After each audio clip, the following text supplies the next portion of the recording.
Hilário, aderindo à renovação da palestra, indagou da irmã Blandina se ela era a dirigente do parque em que nos achávamos, ao que ela informou com humildade.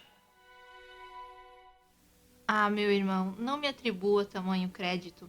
Tenho tarefas variadas aqui e alhures. Entretanto, sou mera servidora. Acrescentou que aquele educandário guarda mais de 2.000 crianças, mas sob os seus cuidados permanecem apenas 12.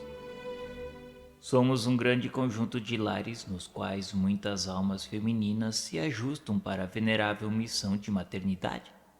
E conosco multidões de meninos encontram abrigo para o desenvolvimento que lhes é necessário, salientando-se que quase todos se destinam ao retorno à terra para a reintegração no aprendizado que lhes compete.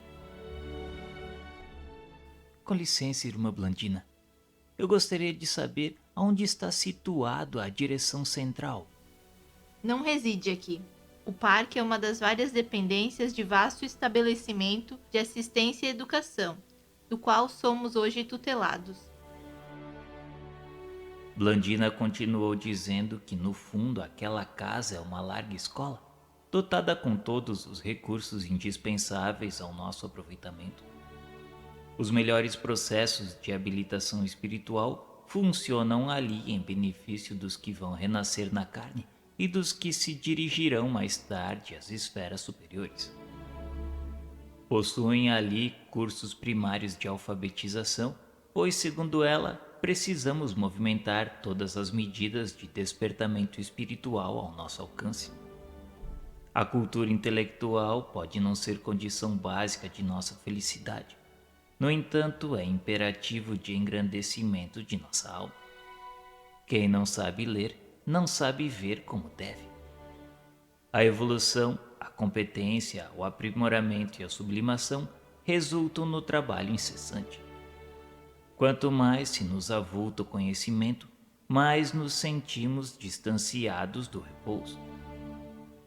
A inércia opera a coagulação de nossas forças mentais nos planos mais baixos da vida. O serviço é a nossa bênção. Nesse instante, com referências tão sublimes ao trabalho, voltávamos instintivamente para a devotada Mariana, que se mantinha silenciosa ao nosso lado. Estaria ela ligada aos compromissos de proteção à infância? A pergunta que Hilário desfechou com delicadeza fraternal, ela respondeu polidamente. Quanto a mim, coopero com minha neta nos serviços que lhes foram conferidos aqui. Entretanto, a minha tarefa pessoal mais importante se verifica num templo católico, a que me vinculei profundamente quando de minha última reencarnação.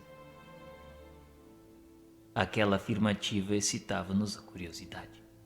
A alusão a um templo católico denunciava a filiação sectária. Mariana efetivamente emudecera, enquanto Blandina se confiava a precioso extravamento de suas elevadas emoções. Estariam ali espiritualmente divorciadas uma da outra? A venerável irmã, que mostrava o halo de simpatia das mulheres admiráveis quando alcançam a madureza, sorriu benevolente e acentuou. Não estranhem, meus amigos.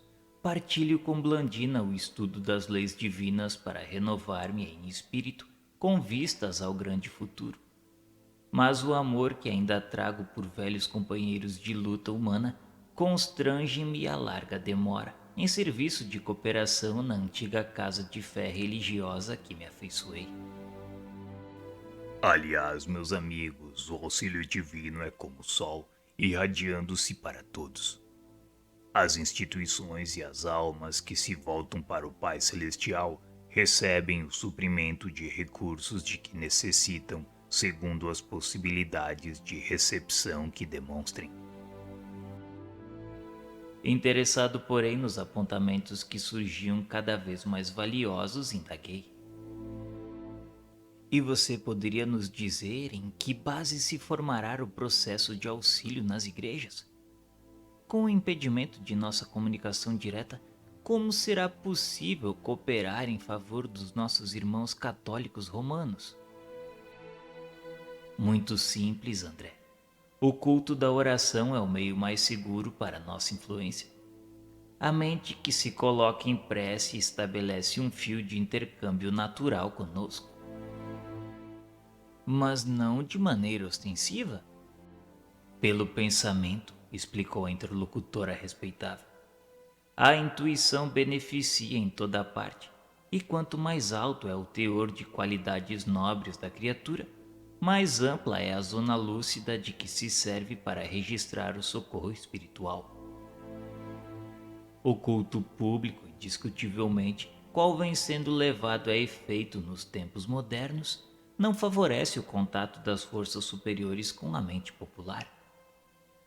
Os interesses rasteiros conduzidos à igreja constituem sólido entrave contra o auxílio celeste.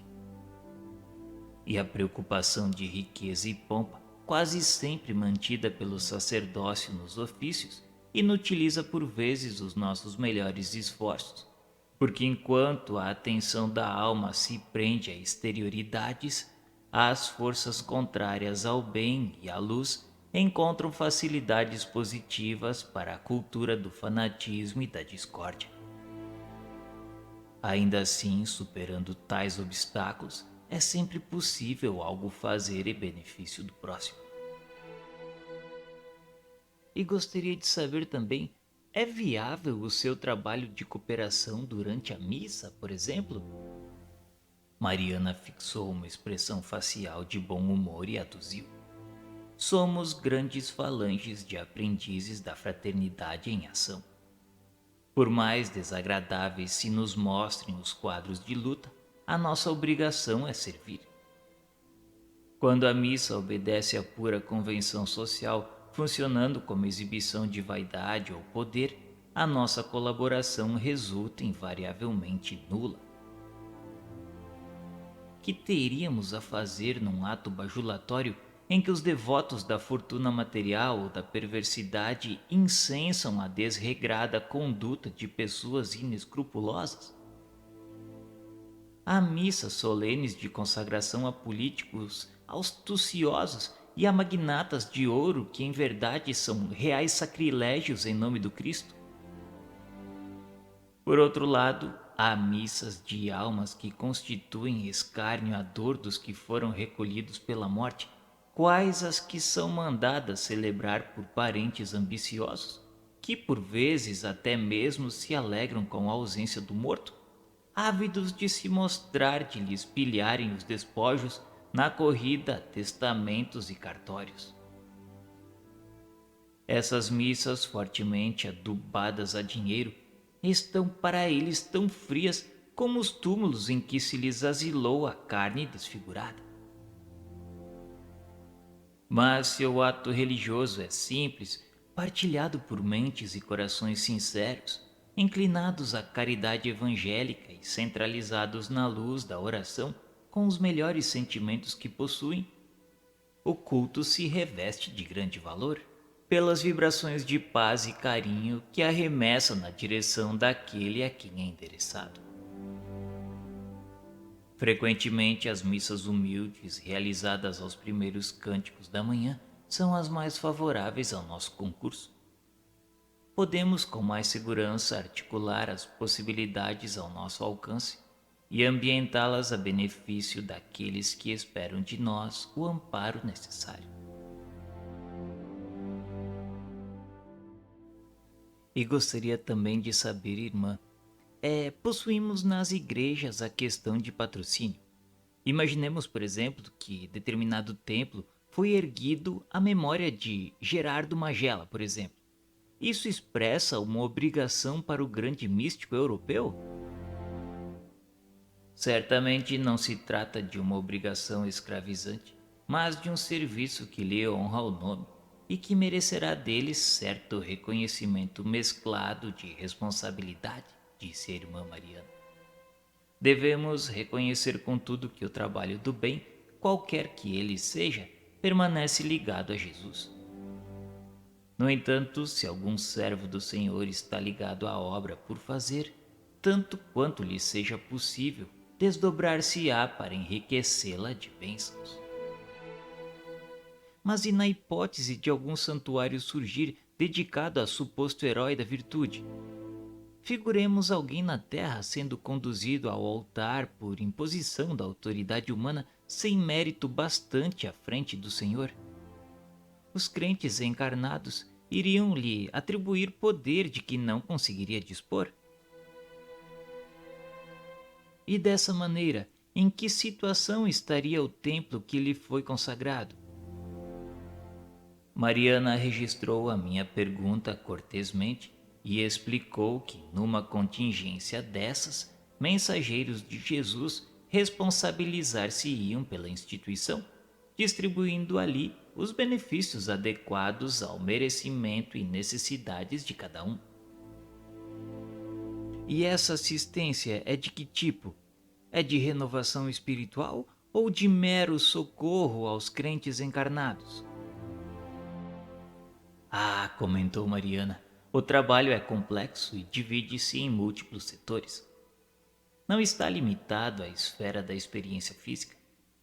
Inumeráveis são as almas que, desligadas do corpo, recorrem aos altares implorando esclarecimento. Outras, depois da morte, confiam-se a desequilibradas emoções, invocando a proteção dos espíritos santificados.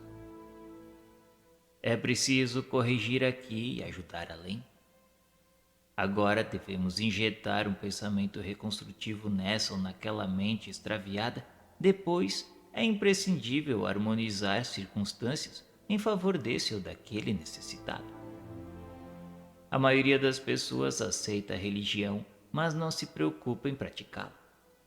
E é aí que nasce o terrível aumento das aflições e dos enigmas.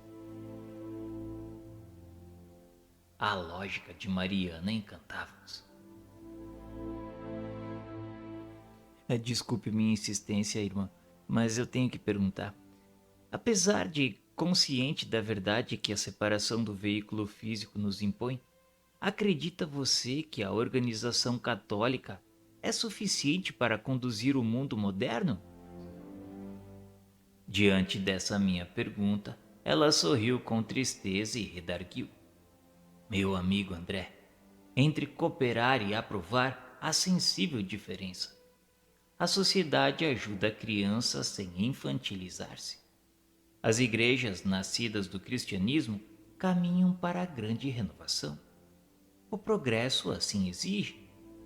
As ideias de céu e inferno e os excessos de natureza política na hierarquia eclesiástica estabeleceram grandes perturbações para a alma popular. Entretanto, cabe-nos considerar as religiões que envelhecem como frutos fortemente amadurecidos. A polpa alterada pelo tempo deve ser colocada à margem, contudo, as sementes são indispensáveis à produção do futuro. Auxiliemos as igrejas antigas em vez de acusá-las. Todos somos filhos do Pai Celestial, e onde houver o mínimo germen de cristianismo, aí surgirão recursos de recuperação do homem e da coletividade para o Cristo nosso Senhor. A conversação era fascinante e as perguntas brilhavam nos nossos olhos maravilhados diante das elucidações que recebíamos, mas a hora esgotara-se. E um sinal de Clarencio fez-nos sentir que havíamos alcançado o momento da volta.